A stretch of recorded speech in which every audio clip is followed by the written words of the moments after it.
Hello, everybody. Hi. So, Joy, right, today I am going to talk about something that isn't necessarily joyful or would seem joyful to people, but I'm going to tell you about the joys of bus journeys. Bus journeys is something that is quite close. It's quite close to my heart. And you might think, oh my gosh, is she going to spend the next 6 to 8 minutes talking about buses? Yes! You got something to look forward to. But I'm going to tell you a little bit more as to why. I know many people might think, oh, why would you take the bus? Especially in Hong Kong, traffic, like where do I get off, where do I get off, like on, I don't know what to do. How do I know when the bus is coming? By the way, 2 great apps. NWSB City Bus and City Mapper. Great apps. Yes. They are. Oh, Candy, yeah. I don't really get much for Candy buses, but they're also good. So that's why. So I think buses, they are a very kind of interesting mode of transport. Now, the reason why I feel like they hold, they can be very joyful. They can bring times when you can be very kind of happy on a bus. Now, for me, I feel like this stems back to a time of childhood.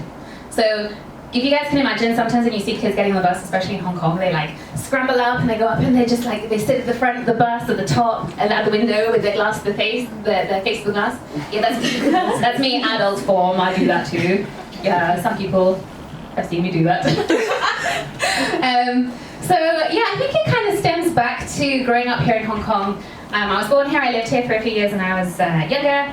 And one of the memories that I have quite vividly is our mum kind of taking us and getting us on we used to use like one of the little green minibuses, the number 1. It used to be a great ride coming up and down from the Peak to Central and back. And it was always like a really, really beautiful view going down like the windy Magazine Gap Road and then like through the windy, like, the little mini roads and the buildings, and it was all just stunning. And there I was like sitting, my favorite seat was always the one with the over the wheel, like in the minibus, it's the higher one, elevated so you can see more. Yes. Yeah, that's still today my favorite place to sit on a green minibus. And then just like the vivid, everyone like shouting and like, yell up the line, that kind of thing, and like on and off the buses and things. So yeah, I think some of it stems from that. And so now I guess, like here in Hong Kong, riding a bus, I think it signifies a lot of things. So I think one thing is like senses, like you get on and you're kind of, there's so much going on around you. Like firstly, you get on, you've got your Octopus card on your phone and you tap in and you hear the reassuring sound of the beep. You get on, you kind of, if you feel him friendly, you can say hi to the bus driver. He usually doesn't send you back. Or makes you like a weirdo being like, you go up and you're kind of getting up, trying to go up the stairs, and you're going up the stairs, the bus driver's probably already gone into gear, lurching the bus forward, like braking, you're like, oh my gosh, trying to get up the stairs. Extra challenge during COVID is I've been trying not to hold onto the rails because of germs, so that's extra fun. It's like, oh, am I gonna like break my nose as I walk up the stairs of this bus today? Hasn't happened yet, my goodness. And then like choosing a seat, it's like, oh, the joy is like, where am I gonna sit today? You're walking a sea of unfamiliar faces. Then I see Tyler's face. In the mornings, I see Tyler's face, and I'm like, oh! And I exclaim, and I start waving, and I can see him like recoiling, and his face blossoms with recognition, and you can hear him muffle behind the mask, being like, oh, yikes. But I usually spare him many joys, and I go sit on the other side of the bus. Sometimes I think he prefers that more. I've got the feeling that he doesn't like to be disturbed anymore. I think it's it really is like a lot of senses things. But then once you get on the bus, it really is like a place, I think, where you can reflect and have time of emotion, because it's, I think, in a busy time here in Hong Kong, we're very much, it's, goes so fast and it's very frenetic, and when you get on a bus, you kind of, it's out of your control, right? Out of your control. Time is out of control. How long it's going to take you to get where you're ever going is out of your control. You can just sit there and do whatever you want, whether it's reading or listening to music or listening to a podcast. For me, I like to still see, so sometimes I read, but I like to see what's going on around me. So I kind of take a step back and either listen to something, and you can just like be in the moment and feel at peace and just feel like that sense of joy about just living. And you can look around and imagine what's going on with the people, making up stories of their lives as they're walking along the street.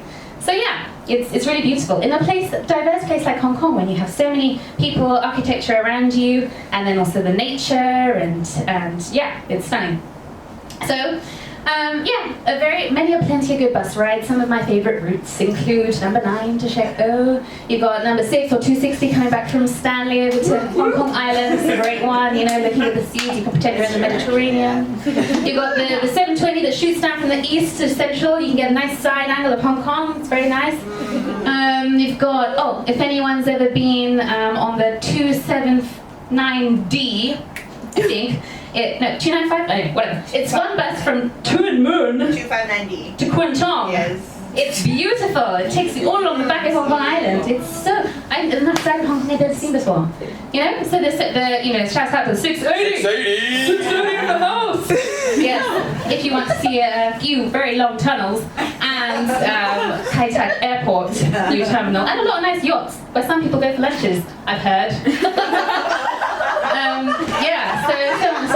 Some really great bus rides across the city, and really stunning. By the way, magnificent. Any of these are wonderful during sunset. Oh my gosh, so beautiful. Sunrise. Yeah. Oh yeah, or sunrise. Yeah. So yeah, really beautiful times. And you know what? I've actually wondered. I've never actually been on a bus date.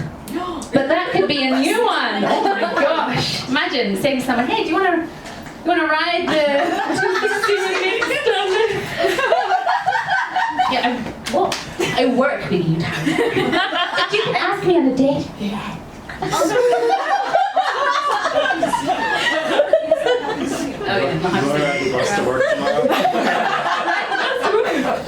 Yeah. Anyway, so those are some of the beautiful bus rides that I've seen.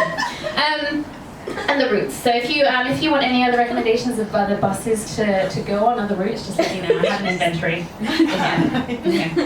Yeah. So many and nice, joyful, kind of generally nice times. But one does stand out. One time that happened very recently, actually, a bus route that I went on Monday, which was one actually a very mundane one, a very nondescript background. It was the bus 85 from Shau Kei Wan through to home, Mill Point. And I was coming back from the Shau Kei Wan chest clinic. For those of you who don't know, I had TB last year. It was quite an ordeal. I had to recover and I had to be on medication for 9 months. And it meant having to go to the clinic pretty much every day, 4 to 6 times a week, collect medication. And I mean, adding an extra leg to my commute home or going every day when we were working from home and just having to go to the clinic, a daily reminder that I'm recovering from an illness and I have to take a load of medication and I need to go to a clinic to get it. So those bus journeys were not, always received with joy, but I learned to kind of appreciate them and just, at this time it's valuable and I can do my own thing. But on Monday I received such amazing news that I thought might be coming, but I wasn't sure because I didn't want to think too far ahead. And they told me, yes, you've reached the end, all your test is clear, you are fine to finish. And it was wonderful, and I was like, oh my gosh, wow. And I left the clinic, they did all the paperwork, great. And I get on the bus just like normal, like all the other, 9 months worth of days that I'd done.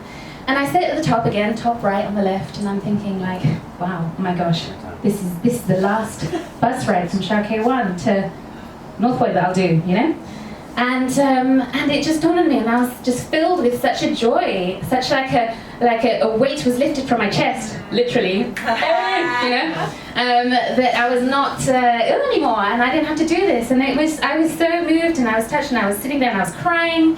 The poor little teenage girl sitting next to me was kind of like, "Are you okay?" And I was like, I kind of looked at her with like a face of tears, but in it I was like, these are good tears, Like, I hope she got that, And then I was just, wow, I was just so thankful. And I just in that moment of one simple bus ride that would normally be so mundane and so kind of nondescript was just filled with such intense relief, childlike joy that I was like, this is the end. I've recovered from something that's gone on for such an intense part of this journey and this life. And it was absolutely stunning. So, yes, I think take joy in those little moments. You never quite know what's going to happen during those times of bus journeys, and I wish you all a lifetime of wonderful bus journeys. I think they are really the way forward.